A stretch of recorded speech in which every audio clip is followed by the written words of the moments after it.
start filtering in. I'll give you the latest update. Our Prime Minister is about 15 minutes away, they tell us. And so he's on the route to the Beaver shortly, so it's close. But 5 minutes, they're told.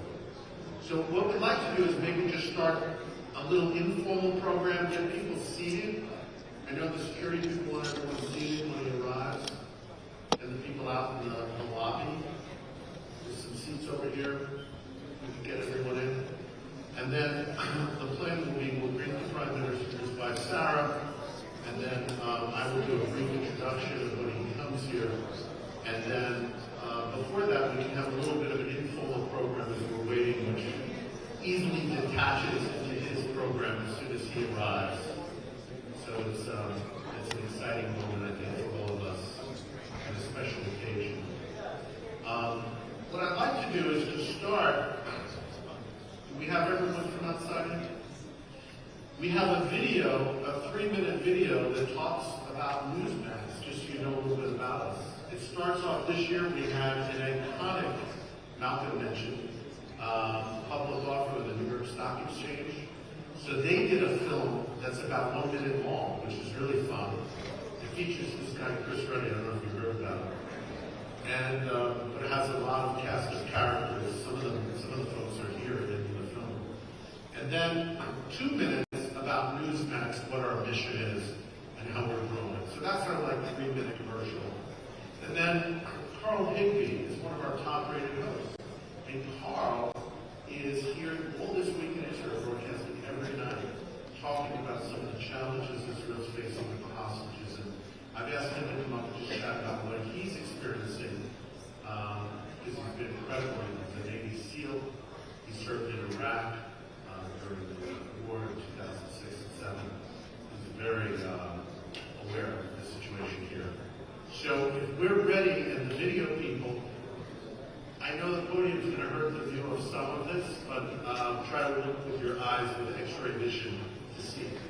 If you dim the lights a little bit, I think would be very effective up front.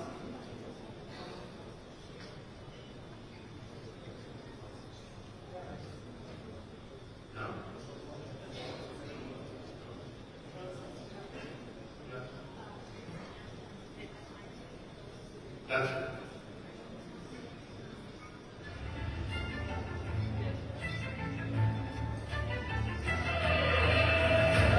You know, a journey of 1,000 miles begins with one step. But also, it takes a lot of people that want to contribute to make that journey successful. The people in our privilege that we have a special mission to give the American people, this special country, the information they need to make great decisions that will effectively shape the future and improve our freedoms. It's a momentous time for me personally, but also I thank all of you, and I hope for the country. And I want to thank you all for coming today.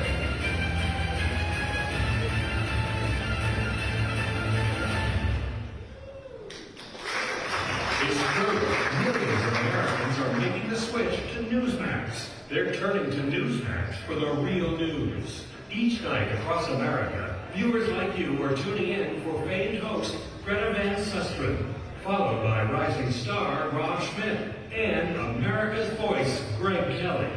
Newsmax's roster of top-tier talent are joined by some of the best correspondents and journalists from across the nation and around the globe. With such powerful voices, Americans are turning to a new source for their news. The Economist YouGov poll found that Newsmax was among the most trusted brands in cable news. That's why leaders in politics, leaders in business, leaders in global news are all turning to Newsmax to reach America. Nielsen says Newsmax is already the 4th highest rated cable news channel in the country and competes regularly with CNN and Fox News for their top-tier cable audience. It's no wonder the big media and the people who matter can't stop talking about Newsmax. Newsmax. Newsmax. Live from New York, it's Saturday night! The Newsmax studios and the writer of Like Mike. Greg Kelly over at Newsmax. The Newsmax people have been really terrific. Newsmax has been Terrific. Newsmax, you like Newsmax. I like it too. Each month, more than 40 million Americans watch, listen, or read Newsmax. Millions have made the switch, and millions more are making it now. Be one.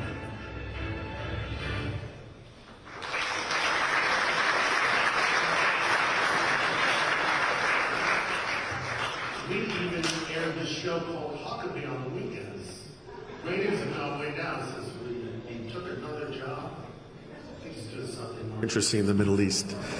We're very honored tonight to have some special guests.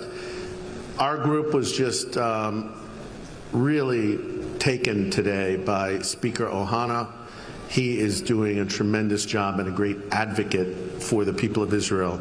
And our mission group, which is here, really appreciated. Speaker Ohana is here today with Ambassador. Minister Tal was here earlier. He spoke a few words. And Simcha Rothman, the member of Knesset, is here.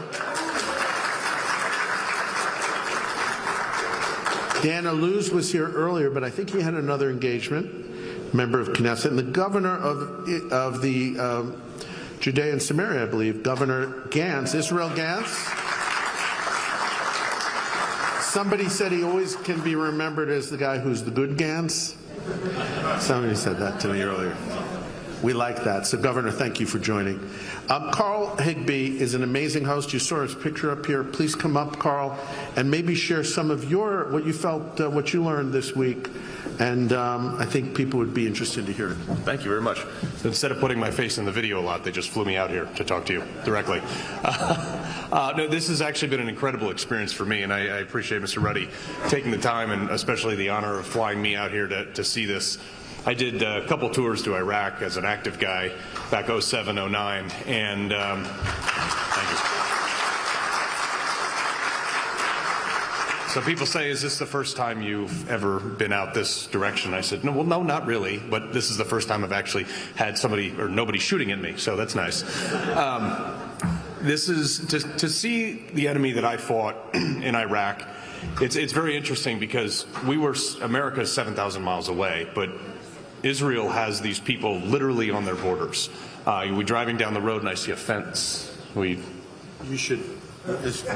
They say the Prime Minister's here. I'm going to greet him at the door and then walk him up and just do an introduction.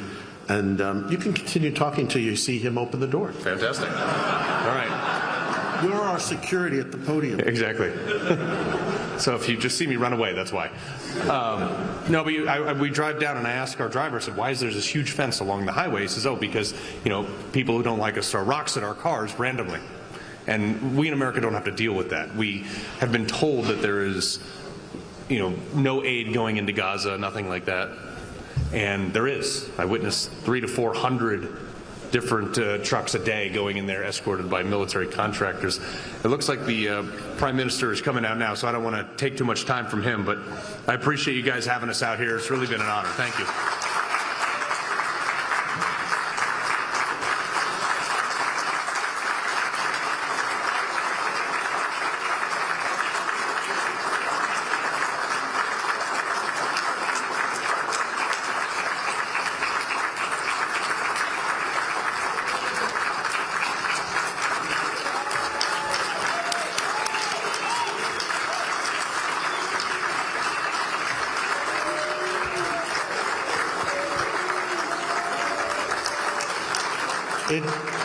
Please take a seat. It is my ladies and gentlemen, it is my profound honor to introduce a man whose life work has been the defense of his people, the preservation of freedom, and the unflinching pursuit of truth. Benjamin Netanyahu, Prime Minister of the State of Israel, and his wife embody these views and principles, and we're so honored to have you tonight. Thank you. Sarah Netanyahu is also joining us tonight.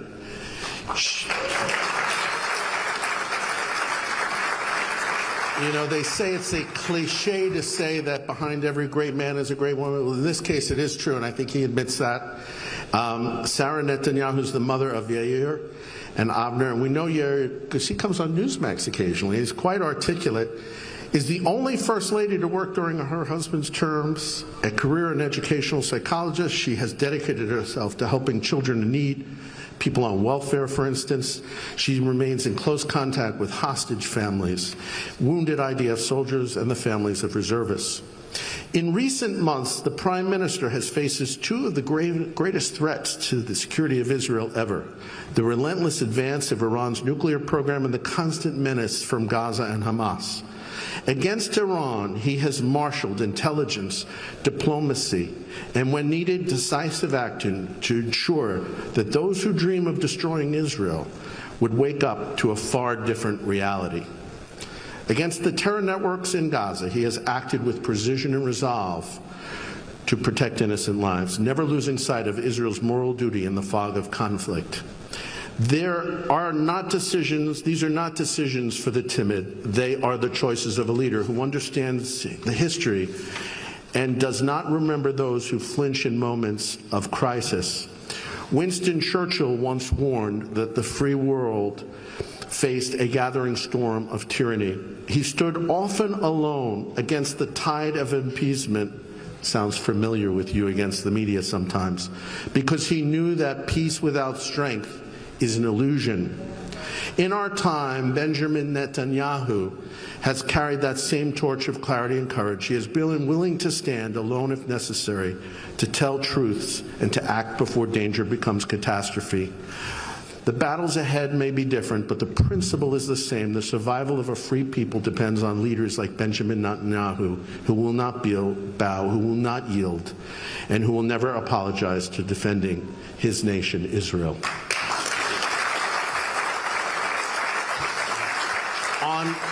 On October 7th, we all recognize that all people who love freedom and cherish the values of a great society.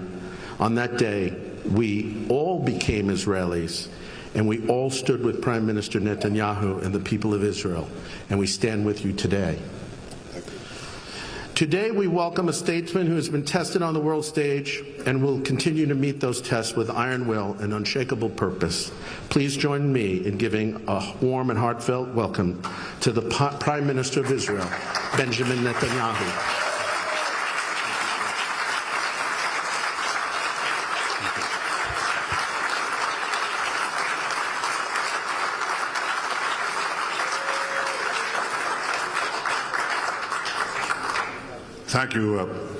Thank you, Chris, and thank you, Newsmax, for helping us on the 8th front war.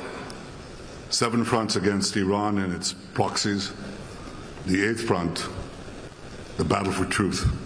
And Newsmax, you have let the truth circle the globe against the lies that have circled it before and continue to do so. There's only one way to beat the lies, and that's with the truth. Thank you for standing up with Israel. Thank you for standing up with the truth. Sarah will join us in a short moment, but I want to thank you for your kind words about her. She deserves every one of it and more. Every one of it and more. She is, I call this battle against Iran, I called it Rising Lion, because in the Bible, there's a phrase that the people of Israel should rise like lions, will rise like lions. And our brave soldiers did just that. But we also have lionesses. We have lionesses in the field, and I have a lioness at home that guards not only our cubs, but fights for the people of Israel against enormous pressures, vilifications, lies. She's just so strong, and I treasure her support. There are a few things I want to say to you in English, but there's something I want to say in Hebrew because we have the Hebrew press here. So it'll take a few minutes. And you can have running translation. It's AI. It's imperfect, but it's sort of can do the job. אנחנו השגנו ניצחונות כבירים. אנחנו השגנו ניצחונות והישגים מול חמאס ומול חיזבאללה ומול המשטר הרצחני של אסד בסוריה ומול איראן וגם מול שלוחים אחרים. אנחנו עשינו את זה כי לחמנו יחד. אנחנו עשינו את זה משום שצה"ל והמוסד והשב"כ, כל אחד בתחומו, כל אחד בגזרתו ובשילוב זרועות, עשו עבודה יוצאת מן הכלל בהנחיית הדרג המדיני, בהנחיית ההחלטות שהממשלה מקבלת כראוי בדמוקרטיה. הממשלה מחליטה,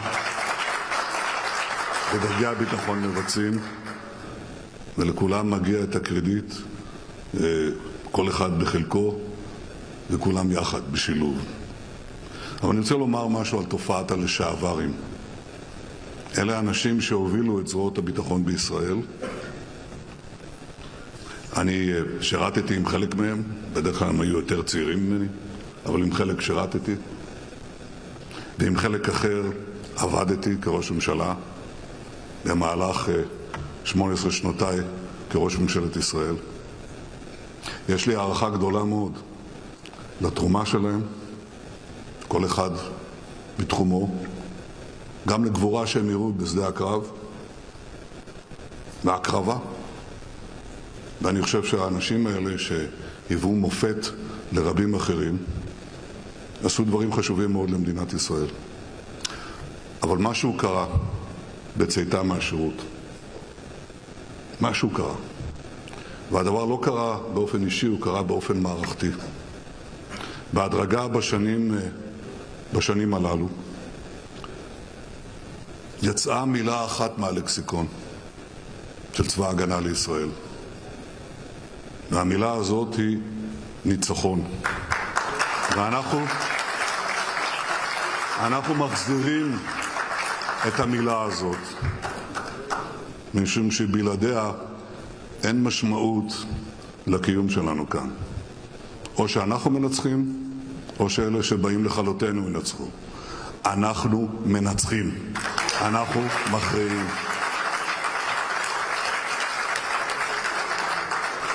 והעובדה הזאת שערערה במידה רבה את האמון שלהם, הם חיפשו תחליף.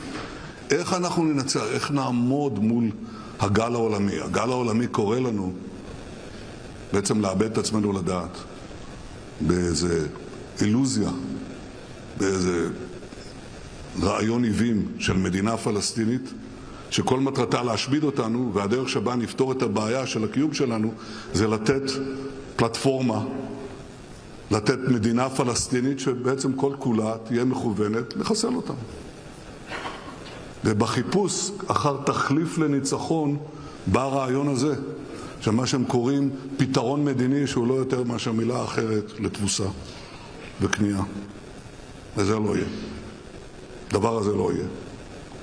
אבל מה שקרה הוא שאנשים שחדלו להאמין בניצחון התחילו להאמין בחזיון השווא הזה, ונסחפו לתוך תנועות פוליטיות קיצוניות שמערערות את עצם הרוח של הלוחמה, שמערערות את הנכונות להילחם עד כלות ועד הניצחון, מתוך מחשבה שזה פסול ולא ייתן שום דבר. אני מצר מאוד על מה שקרה לאנשים האלה, שמאוד הערכתי אותם בזמן שירותם. אני לא אוותר על הניצחון, עם ישראל לא יוותר על הניצחון, הלוחמים שלנו לא מוותרים על הניצחון, ואנחנו משיגים את הניצחון על אויבינו. זה מה שנמשיך לעשות, עם הלשעברים או בלעדיהם. Now I want to say a few words in English. Did you understand that, Ambassador Huckabee? I don't know. I follow every one of your words. You could follow every one of mine. I followed you when you said the other day that the problem in Gaza is that not starvation for the Palestinians, and certainly for Hamas. Hamas, you said, needs Ozempic. Well, it could be funny, but it isn't. It could be funny because it's not funny because the deliberate starvation policy, the only deliberate starvation policy that we see in Gaza is the starving of our hostages. And you can see that when you look at their captors and you see our emaciated hostages and these corpulent guards, tormentors. And that's a way to puncture the falsehoods, because the battle, the eighth front that I was talking about, is the battle to puncture the lies and bring out the truth. Israel has no starvation policy. It had and has a policy to separate the civilians from combatants on two fronts. The first front is the actual battle zones. We have sent millions and millions of text messages, phone calls. This has never happened before in the war, that the army that is fighting terrorists in an urban environment calls on the civilians in enemy territory to leave, and the enemy shoots them if they try to leave. And then Israel is blamed for genocide. That's ridiculous. It is a blatant falsehood, and one of the first and most important lies that has to be exposed. The genocidal element is Hamas. The genocidal element is the Iranian axis that openly calls for the annihilation and extermination of Israel and many Jews. It calls for the death of America, that's true. But people don't understand that it begins with their attempt to destroy Israel, because we stand in their way. We're the only force in the Middle East that fights Iran. And until recently, we were the only force in the world that fought Iran. And I very much appreciate President Trump's bold decision to send those B-2s to help Israel fight against this common enemy. So the first false accusation is genocide. The second false accusation is starvation. From the start, from the second day of the war, we said there has to be another separation between civilians and combatants, and that is that we supply humanitarian aid to the combatants. Even though we're in a very small and tight urban space, we'll do every effort to do so, and we did. If we had a starvation policy, now nearly 2 years after the beginning of the war, everybody in Gaza would be dead. But they're not, because that's not our policy. Our policy is the exact opposite.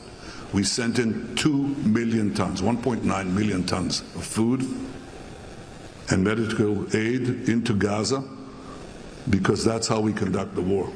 Until recently, that is, when Hamas began to loot, rob, kill, take over humanitarian aid, we wanted to put in our own system, American companies who will distribute the aid directly to the Palestinian civilians. Again, Hamas came in, shot their way in, created riots, created every interdiction possible, and so we had a period of deprivation.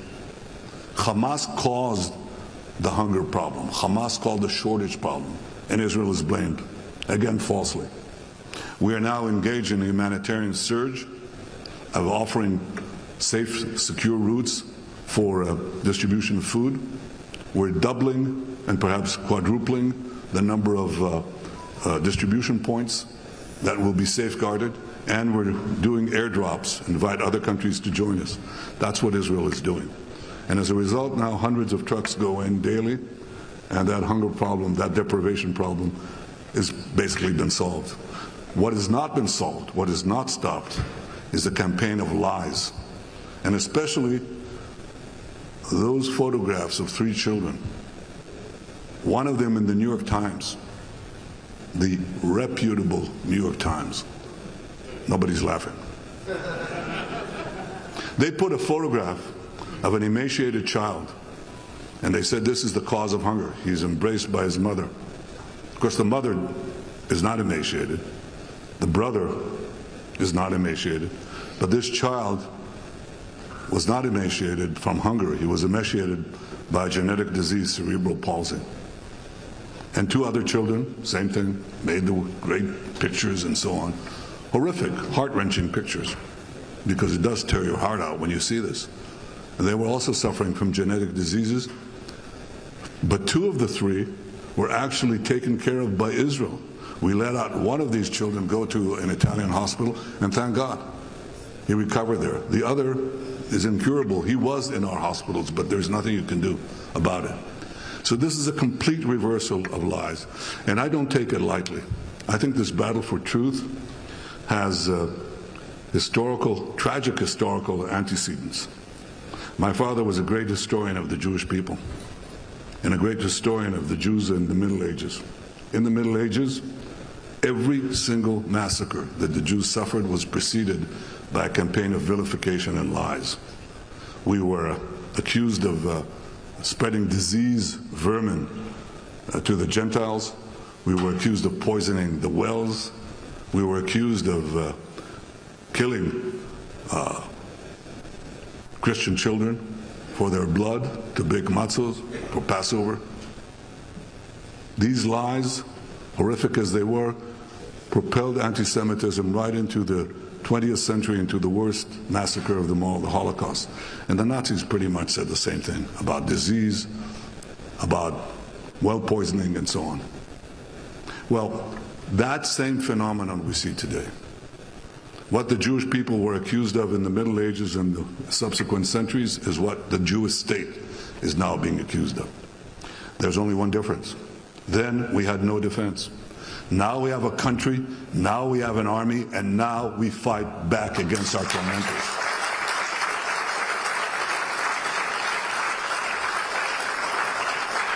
And now we have a great ally in the form of President Trump and many of the American people. Yes, some have fallen victim to these lies and have followed them and swallow hook, line, and sinker. And I'm talking about, all these lies of Hamas, statistics of Hamas, false pictures of Hamas. But many Americans have not, most Americans have not. They recognize that Israel stands for the same values as America. They recognize that we are fighting the barbarians at the gate. And when I say barbarians, this is not hyperbole. It's not only the goal of destroying Israel, it's even the method that they use to murder and mutilate the heathen, as they call them. And we saw that on October 7th in the murder and rape and beheadings, the murder of women that you have just raped, and the beheadings of men, and the mutilation of bodies, and the burning of babies, and the taking of over 250 hostages, grandmothers and their grandchildren, Holocaust survivors. That is the passion, and the fact that they went with GoPro cameras so they could boast about it. There is something wicked and evil in this. And yet you have in American campuses, the people, even the schools that I went to in Boston, Alan Dershowitz, you were in Harvard, I was at MIT. Can you say something in their defense right now? No. Yeah, I figured. Neither can I, because I think it's atrocious.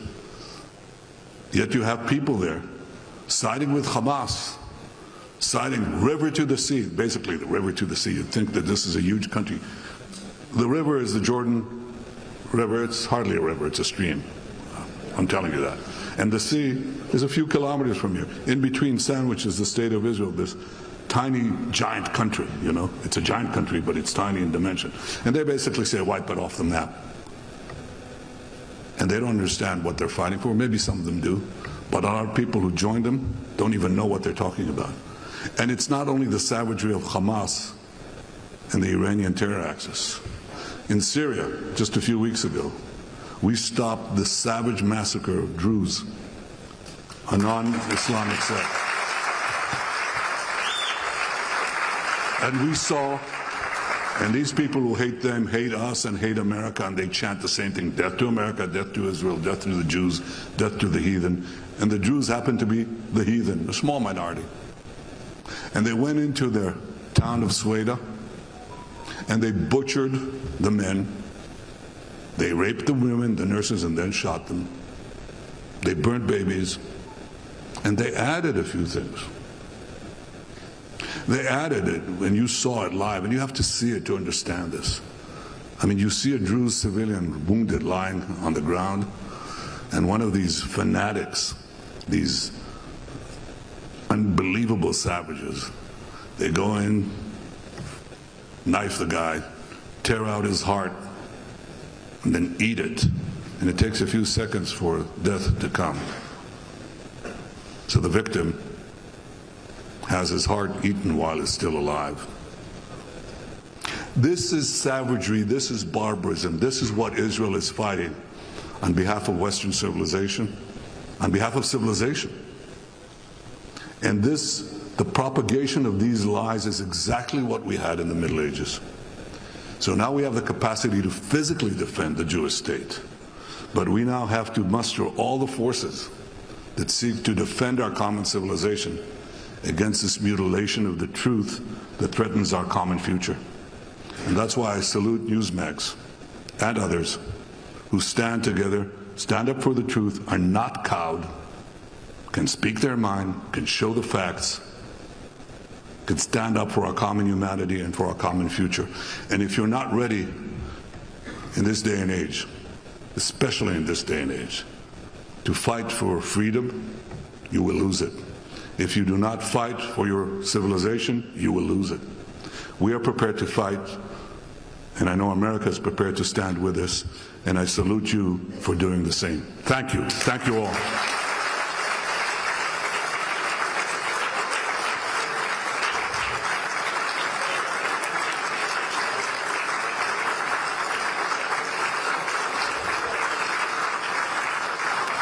Thank you. Thank you.